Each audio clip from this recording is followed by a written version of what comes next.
As of July 8, 2026, there have been 44 deaths attributed to this summer's North American heat wave, 29 in New Jersey alone, 7 in Pennsylvania, 4 in Illinois, 3 in New York, and 1 in Mississippi, with most of those recorded during a single brutal stretch at the start of July. That number has been repeated in headline after headline for weeks now. Here is what almost none of those headlines have told you. According to the researchers who actually study how heat kills people, 44 is very likely nowhere close to the true number. And the reason has nothing to do with hidden deaths nobody noticed. It has to do with timing. A body pushed to its physiological limit by extreme heat does not necessarily fail on the day the temperature peaks. It can fail 3 days later, 10 days later, or according to at least one major American study, months later, from a heart attack, a stroke, or kidney failure that a death certificate will list under an entirely different cause with no mention of the heat wave that set it in motion weeks earlier. This is the part of a heat wave almost nobody talks about. And it is exactly why the scientists tracking this pattern say the real toll of a summer like this one is still being counted long after the news cameras have already moved on to the next story. Welcome to John's Global Guide. This is the story of what actually happens inside the human body in the days and weeks after a heat wave technically ends. Why official death counts are consistently structurally too low, and why researchers say this problem is not a temporary quirk of bad record keeping. It is a pattern that is very likely getting worse for a very long time to come. Let's get into it. To understand why a heat wave's death toll keeps rising after the temperature itself has already dropped, you first have to understand what extreme heat actually does to the human body while it is happening. Because the damage is rarely a single dramatic event.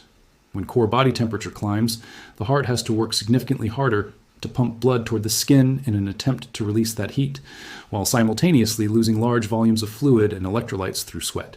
This thickens the blood and raises the risk of clot formation. The kidneys are forced to filter blood that is more concentrated and under more strain than usual, while receiving less blood flow overall because so much of it has been redirected toward the skin. None of this is necessarily fatal on its own, and for a healthy adult, it usually is not. But for someone whose heart, kidneys, or blood vessels were already operating close to their limit before the heat wave even began, that sustained physiological strain can be the exact push that tips an existing manageable condition into a full medical emergency. And critically, that emergency does not always arrive while the thermometer is still climbing. Extreme heat now kills more people in the United States than any other weather-related hazard, yet it receives far less attention than hurricanes, wildfires, or floods. Heat-related deaths increased 117% from 1999 to 2023, jumping from 1,069 to 2,325 deaths. JAMA researchers calculated that between 2016 and 2023, heat deaths increased at a compound annual rate of 8%, attributing the acceleration to a combination of continued increases in average temperatures, a rising number of hot days, and greater frequency and intensity of heat waves. That trajectory tells you what the official numbers capture. What they miss is the story this video is about. This is precisely the pattern researchers keep finding when they look closely at the data instead of only counting deaths that occur on the hottest days. A systematic review of dozens of published studies on heat and cardiovascular health found that researchers most commonly needed to look at lag windows of 3, 14, or as long as 21 days after a heat exposure to properly capture its full impact on hospital admissions. A meaningful share of the cardiovascular events a heat wave ultimately causes simply had not happened yet by the time the heat wave itself was declared over. And in perhaps the most striking finding from American research, studies examining heat waves and annual mortality among older Americans specifically built their methodology around capturing delayed effects for 3 to 5 months after a heat wave occurred. Because using only same-day or same-week death counts, the standard most public heat wave death tolls are built on, missed a substantial portion of the actual mortality burden entirely. Heat is invisible, as one expert described it. When people die during heat waves, there is no sort of visible wound. It takes detective work on the part of officials and others to come up with good numbers about mortality rates. Initial reports estimated that the landmark 2003 European heat wave had killed 15,000 people, a figure sometimes still repeated today. However, subsequent epidemiological analysis concluded that the actual death toll was nearly 5 times higher. And applying that same methodology to what has happened more recently reveals the same pattern at scale. Today, one expert has calculated that more than 20,000 people likely died during the June 2026 European heat wave. That is not a projection.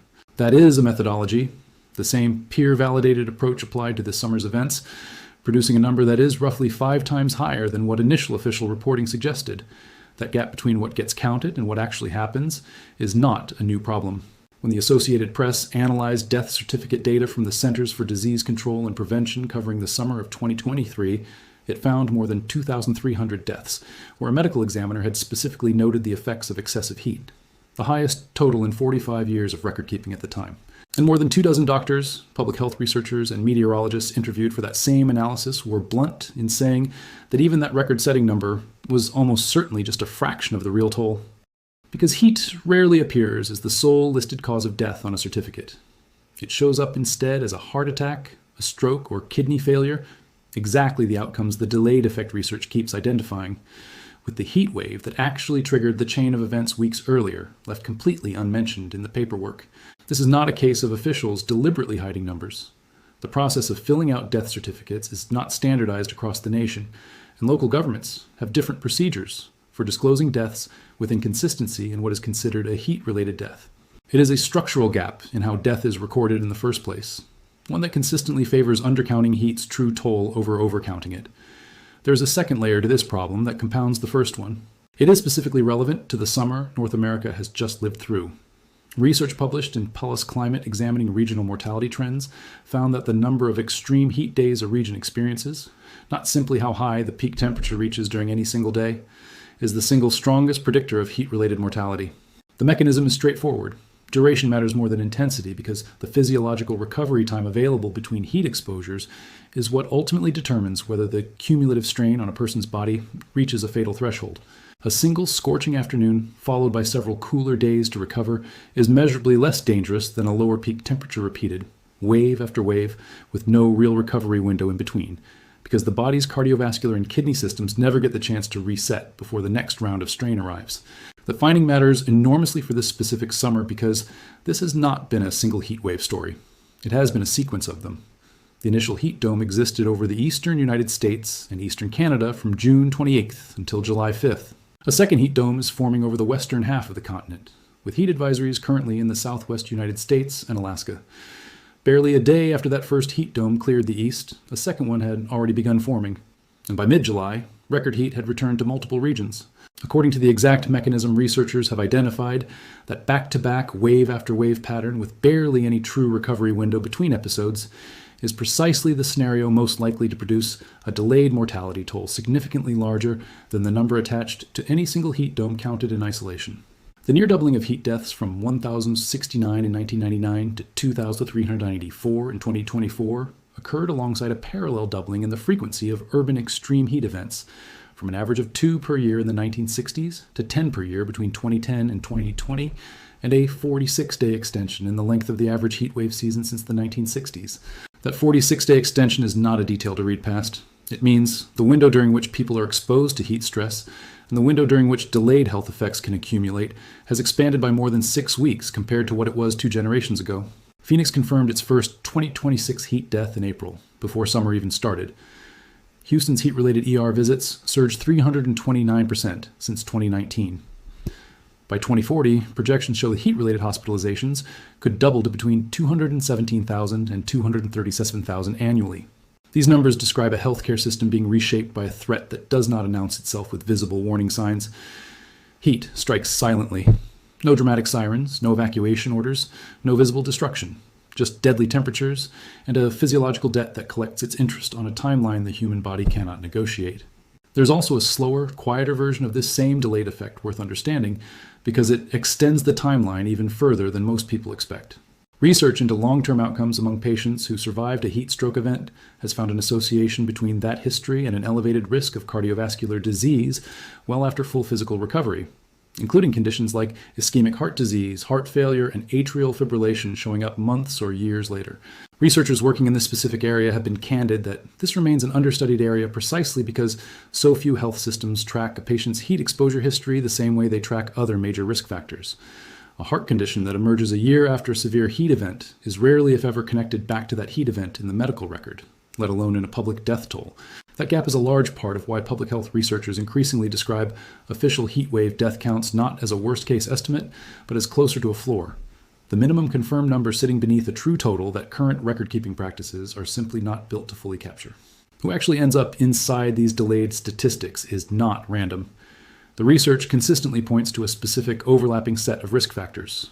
Older adults, people with pre-existing heart or kidney disease, people taking certain common medications for blood pressure or mental health conditions that interfere with the body's ability to regulate its own temperature, and people without reliable access to air conditioning during both the heat wave itself and the days immediately following it.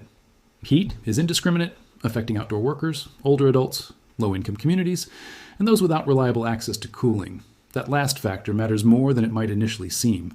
Someone who spent the peak of a heat dome in an air-conditioned space but then loses power, or cannot afford to keep running an air conditioner during the several days afterward when their cardiovascular system is still under elevated strain, is, according to this research, still very much inside the window of highest risk.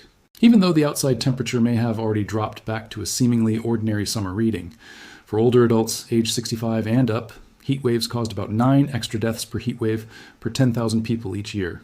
Multiply that by the number of heat waves that have already hit North America this summer, add the compounding effect of consecutive events without adequate recovery time, and the gap between 44 officially confirmed deaths and the actual toll of the 2026 North American heat wave becomes not just plausible but predictable. This is also why the researchers who study this pattern describe themselves as genuinely worried rather than simply cautious, because the compounding problem does not appear to be a temporary feature of one unusual summer. On June 11th, the United States National Weather Service found El Niño conditions were present, with the possibility of a super El Niño as the year goes on. Climate scientists predict that with these El Niño conditions, there would be higher temperatures and more of a likelihood of heat waves. A major climate modeling study examining what happens to heat waves under a range of future emission scenarios, including ones where the world successfully reaches net zero carbon emissions, reached a conclusion by the middle of this century that was stark. Even under a successful net zero pathway, heat waves are projected to continue intensifying, growing hotter, longer, and more frequent for as long as 1,000 years into the future, because of the sheer amount of heat already locked into the ocean and atmosphere system that will take centuries to fully equilibrate. Layer that finding on top of the delayed mortality research, and the picture that emerges is not one where a single bad summer produces a one-time spike in hidden deaths that eventually gets corrected. It is one where the underlying driver, longer and more frequent heat waves with less recovery time between them, is expected to keep intensifying for generations. 50 years ago, the recent deadly heat wave that shattered temperature records across Europe would have been virtually impossible. That is according to a new scientific study by the nonprofit World Weather Attribution. The science of attribution, determining how much more likely a specific event is because of human-caused warming, has advanced to the point where researchers can now quantify not just whether a heat wave was made worse by climate change, but by how much. In the case of this summer's events, the answer in Europe is unambiguous. Virtually impossible without warming. In North America, the trajectory is the same. The researchers working in this area have also pointed to a more basic obstacle behind why this gap persists year after year.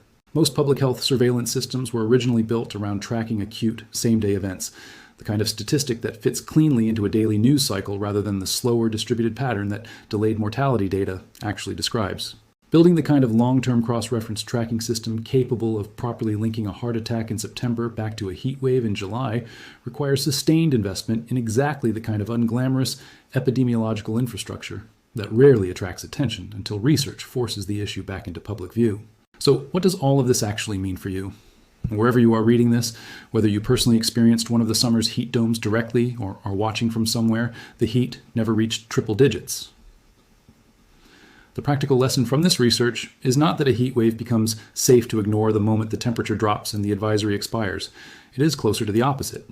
The days immediately following a heat wave, by precisely when most people relax and assume the danger has passed, are, according to the delayed effect research, one of the more medically significant windows of the entire event, particularly for anyone with an existing heart, kidney, or blood pressure condition, or anyone who's elderly. Continuing to monitor for symptoms like unusual fatigue, chest discomfort, confusion, or swelling for several days after a heat wave ends, rather than treating cooler weather as an automatic all clear, is a direct practical response to exactly the mechanism this research describes. For anyone who has lived through more than one heat wave this summer already, without much of a real break in between, the science suggests that cumulative strain is a genuine factor in its own right, not simply a matter of having survived each individual event. Public health researchers have increasingly pushed for cooling centers and utility assistance programs to remain active for several days after a heat advisory technically expires, rather than closing the moment the National Weather Service lifts its warning. A policy shift directly informed by the delayed effect data, recognizing that the most dangerous window for many people is not during the heat itself, but in the quiet days after it breaks. The honest, grounded summary is this. The 44 deaths officially attributed to the 2026 North American heat wave reflect only the portion of the toll that current record keeping is actually built to capture, deaths that occurred on or immediately around the hottest days themselves. Published research on heat and cardiovascular health consistently finds that a meaningful share of heat-related hospitalizations and deaths occur 3 to 5 days after a heat wave ends, that properly capturing the full health impact often requires researchers to look out 14 to 21 days or longer, and that at least one major American study found delayed mortality effects extending 3 to 5 months beyond the heat wave itself. U.S. heat-related mortality has followed a highly volatile but generally upward trajectory since CDC tracking began in 1999, climbing 124% from 1,069 deaths that year to a record 2,415 in 2023. That is not a trend line pointing toward a stable plateau. It is a trend line shaped by forces. More heat waves, longer heat waves, less recovery time between them, a warming El Niño, an aging population, and a healthcare system increasingly strained by compounding events that the 2026 summer has not reversed. This summer compounded the risk further by delivering back-to-back heat domes with limited recovery time between them, precisely the pattern identified as the strongest predictor of heat mortality ahead of peak temperature itself. And the delayed mortality research means the revised toll from this summer is still being accumulated by the bodies of the people who lived through it, even the ones who felt fine the day the heat broke, who went back to their normal routines, and whose cardiovascular systems are quietly paying down a debt that the thermometer no longer shows. The 44 in the headlines was the beginning of the count, not the end of it. And based on everything the published science says about what follows a summer like this one, the number that eventually emerges from the epidemiological data will tell a considerably different story than the one the news cycle moved on from weeks ago. The heat is invisible. The debt it leaves behind is not.